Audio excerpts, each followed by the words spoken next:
State of the Economy in association with Lion of Kenya Insurance. Lion of Kenya. Insure with confidence.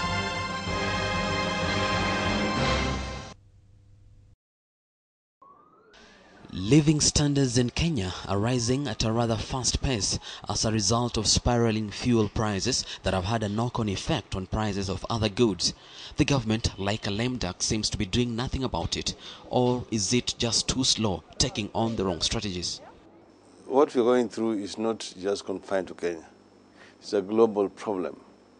The prices of food on the international market have actually skyrocketed as well. Ours here is fueled by the drought that we've had in the country. Raila says despite the perceived government negligence in averting the situation, interventions are underway and the Mwananchi will soon be feeling the relief. There will be a little of pain to be borne until, for example, the first, the imports of the food stuff comes in, which we hope will come at a slightly lower price than what Kenyans are being made to pay now. Tax experts, on the other hand, have a broader perspective on ways and means of offering reprieves to the taxpayer. Mitigations, they say, if adopted, are expected to transform the entire taxation regime. I don't think that the government in its budget on the 8th of June can look at this in isolation.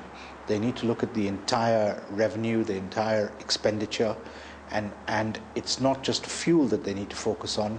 They need to focus on other tax measures that are going to assist the country to develop its economy and to kickstart it again, because we seem to have slowed down a little bit since last year.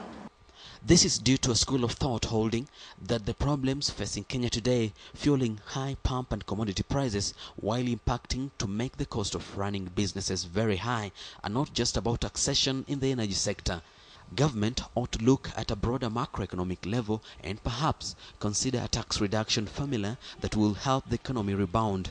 According to the tax expert, the Kenyan government is one of Africa's highest taxing nations, and the sooner government came into terms with the fact that this is not the way to go, the better for the exchequer. James Shikwati, an economic analyst at the Interregional Economic Network, however, cautions ahead of budget that you should not expect a magic bullet from the contents of the briefcase, as some factors impacting on the pump prices go beyond the borders.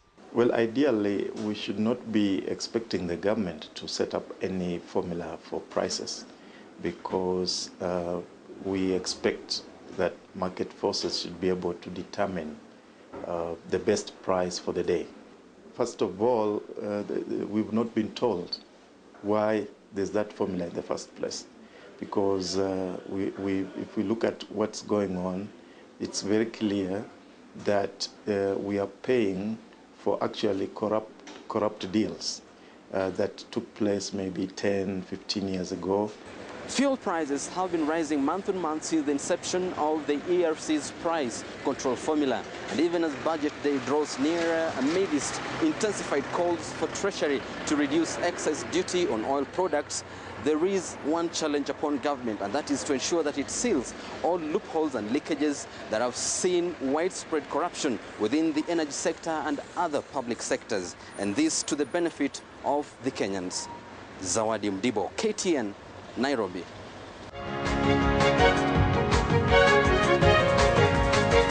State of the Economy in association with Lion of Kenya Insurance. Lion of Kenya. Insure with confidence.